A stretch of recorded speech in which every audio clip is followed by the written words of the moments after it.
નમસ્કાર મિત્રો, સ્વાગત છે તમારું આપણી પોતાની યુટ્યુબ ચેનલ પેન્શન ગુજરાતમાં।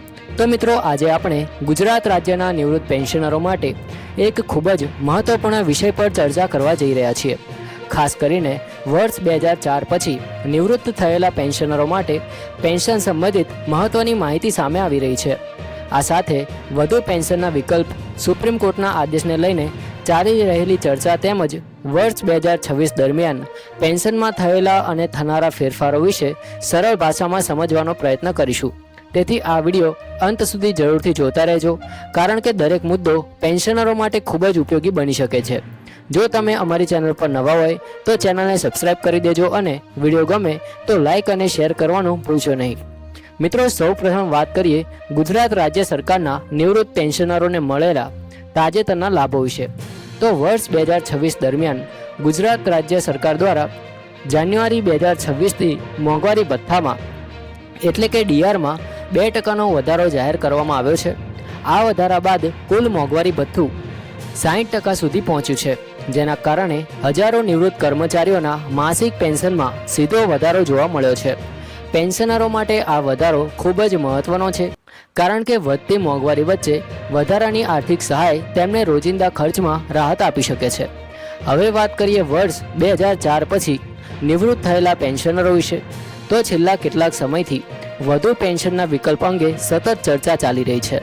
ઘણા નિવૃત્ત કર્મચારીઓ આશા રાખી રહ્યા છે કે તેમને પણ વધુ પેન્શન મેળવવાની તક મળી શકે। આ મુદ્દે સુપ્રીમ કોર્ટના આદેશની પણ ચર્ચા થઈ રહી છે અને પેન્શનરો સતત નજર રાખી રહ્યા છે કે ભવિષ્યમાં સરકાર અથવા સંબંધિત વિભાગ તરફથી નવી કોઈ પ્રક્રિયા અથવા માર્ગદર્શિકા જાહેર થાય છે કે નહીં। જો આ દિશામાં કોઈ સકારાત્મક નિર્ણય લેવામાં આવશે તો વર્ષ 2004 પછી નિવૃત્ત થયેલા ઘણા પેન્શનરોને તેનો લાભ મળી શકે છે। મિત્રો, હવે સૌથી મહત્વની વાત કરીએ વર્ષ 2026માં લાગુ થયેલા 8મા પગાર પંચ વિશે। તો 8મા પગાર પંચ લાગુ થતાં સરકારી કર્મચારીઓ અને નિવૃત્ત પેન્શનરો બંને વચ્ચે ભવિષ્યમાં મોટો આર્થિક લાભ મળવાની શક્યતાઓ વધી રહી છે। પગાર પંચના અમલ બાદ પેન્શનની ગણતરીમાં ફેરફાર થવાથી અનેક પેન્શનરોના માસિક પેન્શનમાં નોંધપાત્ર વધારો જોવા મળી શકે છે।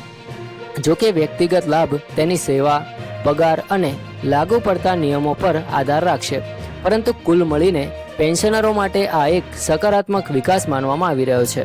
આ ઉપરાંત મિત્રો, જાન્યુઆરી 2026 પછીના 6 મહિના પૂર્ણ થતાં હવે જુલાઈ મહિનામાં આગામી મોંઘવારી ભથ્થાની પણ ચર્ચા શરૂ થઈ ગઈ છે। જો જુલાઈથી ફરી ડીઆરમાં વધારો જાહેર કરવામાં આવશે તો તેનો સીધો લાભ પેન્શનરોને મળશે અને તેમના માસિક પેન્શનમાં ફરી એક વખત વધારો જોવા મળી શકે છે। એટલે કે જાન્યુઆરીમાં મળેલા વધારા બાદ જુલાઈમાં પણ વધારાની આશા વ્યક્ત કરવામાં આવી રહી છે। આ કારણસર ઘણા પેન્શનરો માટે વર્ષ 2026 આર્થિક રીતે મહત્વપૂર્ણ સાબિત થઈ શકે છે। મિત્રો, હવે વાત કરીએ મેડિકલ એલાઉન્સની। તો હાલમાં ઘણા નિવૃત્ત પેન્શનરોને દર મહિને 1000 રૂપિયાનું મેડિકલ એલાઉન્સ આપવામાં આવે છે। લાંબા સમયથી પેન્શનરોની માંગ રહી છે કે વધતા સારવારને ખર્ચને ધ્યાનમાં રાખીને આ રકમમાં વધારો કરવામાં આવે। હાલમાં વધારો થવાની શક્યતાઓ અંગે ચર્ચા થઈ રહી છે। જો સરકાર આ અંગે સકારાત્મક નિર્ણય લેશે તો નિવૃત્ત પેન્શનરોને સારવાર અને દવાઓના ખર્ચમાં મોટી રાહત મળી શકે છે। જો કે સત્તાવાર જાહેરાત થયા બાદ જ તેની ચોક્કસ માહિતી સ્પષ્ટ થશે। આ સાથે જ એક વધુ મહત્વનો મુદ્દો છે કમ્પ્યુટેશનની રકમની કપાતનો સમયગાળા વિશે। તો ઘણા પેન્શનરોની લાંબા સમયથી માંગ છે કે આ કપાતનો સમય ઘટાડવામાં આવે, જેથી તેમને વહેલી તકે સંપૂર્ણ પેન્શન મળવાનું શરૂ થાય। હાલમાં આ મુદ્દે પણ ચર્ચા ચાલી રહી છે અને જો ભવિષ્યમાં સરકાર દ્વારા કોઈ નિર્ણય લેવામાં આવશે તો હજારો નિવૃત્ત કર્મચારીઓને તેનો સીધો લાભ મળી શકે છે। મિત્રો, આ તમામ સંભવિત ફેરફારોને જોતા એવું કહી શકાય કે વર્ષ 2026 પેન્શનરો માટે અનેક આશાઓ લઈને આવ્યું છે। મોંઘવારી ભથ્થામાં વધારો, 8મા પગાર પંચનો લાભ, ભવિષ્યમાં વધી શકે તેવું મેડિકલ એલાઉન્સ અને કમ્પ્યુટેશન સંબંધિત રાહત જેવા મુદ્દાઓ પેન્શનરો માટે સારા સમાચાર બની શકે છે। આ તમામ બાબતોનો અંતિમ લાભ સરકારના સત્તાવાર આદેશ અને અમલ પર નિર્ભર કરશે। મિત્રો, અહીં એક મહત્વની વાત સમજવાની એ છે કે જે રેલવેના નિવૃત્ત કર્મચારીઓ છે તેઓ પણ સંબંધિત નિયમો અનુસાર જાહેર થતા લાભોની રાહ જોઈ રહ્યા છે। જો મોંઘવારી ભથ્થામાં અથવા અન્ય પેન્શન સંબંધિત લાભોમાં વધારો લાગુ થશે તો પાત્રતા મુજબ તેમને પણ તેનો લાભ મળી શકે છે। તેથી તમામ નિવૃત્ત કર્મચારીઓ માટે આગામી સમય ખૂબ જ મહત્વનો બની શકે છે. હવે અંતમાં વાત કરીએ કોરોના સમયગાળા દરમિયાન અટકાવવામાં આવેલા 18 મહિનાના ડીઆર એરિયર્સની. તો મિત્રો, વર્ષ 2020 દરમિયાન કોરોના મહામારી સમયમાં 18 મહિનાનું મોંઘવારી ભથ્થું રોકી દેવામાં આવ્યું હતું. અત્યાર સુધી આ મુદ્દે અંતિમ નિર્ણય જાહેર થયો નથી. જો કે પેન્શનરો અને કર્મચારી સંગઠનો લાંબા સમયથી આ બાકી એરિયર્સને ચૂકવવાની માંગ કરી રહ્યા છે. જો ભવિષ્યમાં સરકાર આ અંગે સકારાત્મક નિર્ણય લે તો 18 મહિનાનું બાકી ડીઆર ચૂકવશે તો તે લાખો પેન્શનરો માટે મોટી આર્થિક રાહત સાબિત થઈ શકે છે. હાલમાં આ મુદ્દે સત્તાવાર નિર્ણયની રાહ જોવામાં આવી રહી છે.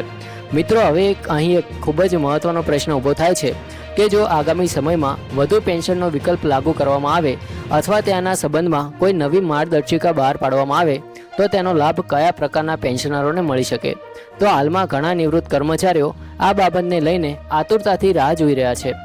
વર્ષ 2004 પછી નિવૃત્ત થયેલા અનેક પેન્શનરોનું માનવું છે કે જો સરકાર અથવા સંબંધિત વિભાગ દ્વારા સ્પષ્ટ માર્ગદર્શિકા જાહેર કરવામાં આવશે તો તેઓ પણ પોતાની પેન્શનમાં વધારો મેળવવા માટે અરજી કરી શકશે. જો કે મિત્રો, અહીં એક ખાસ વાત ધ્યાનમાં રાખવાની છે કે જ્યાં સુધી સરકાર તરફથી સત્તાવાર પરિપત્ર અથવા સ્પષ્ટ આદેશ જાહેર ન થાય ત્યાં સુધી કોઈપણ અફવા અથવા સોશિયલ મીડિયા પર ફરતા મેસેજ પર વિશ્વાસ કરવો જોઈએ નહીં. હંમેશા સત્તાવાર માહિતીને આધારે જ નિર્ણય લેવો જોઈએ. મિત્રો, આજકાલ સોશિયલ મીડિયા પર ઘણી એવી પોસ્ટ વાયરલ થતી હોય છે જેમાં એવું કહેવામાં આવે છે કે તમામ પેન્શનરોના ખાતામાં લાખો રૂપિયાનું એરિયર્સ જમા થઈ ગયું છે અથવા વધુ પેન્શનનો લાભ તરત જ શરૂ થઈ ગયો છે. પરંતુ આવી માહિતીની સત્યતા ચકાસ્યા વગર તેના પર વિશ્વાસ કરવો યોગ્ય નથી.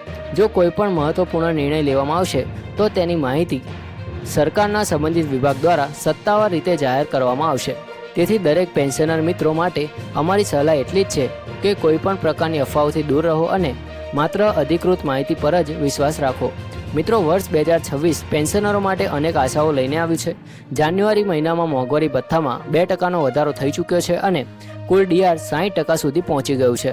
હવે તમામની નજર જુલાઈ મહિનાના આગામી ડીઆર પર છે. જો આગામી ડીઆરમાં પણ વધારો જાહેર થશે તો તેનો સીધો લાભ પેન્શનરોને મળશે.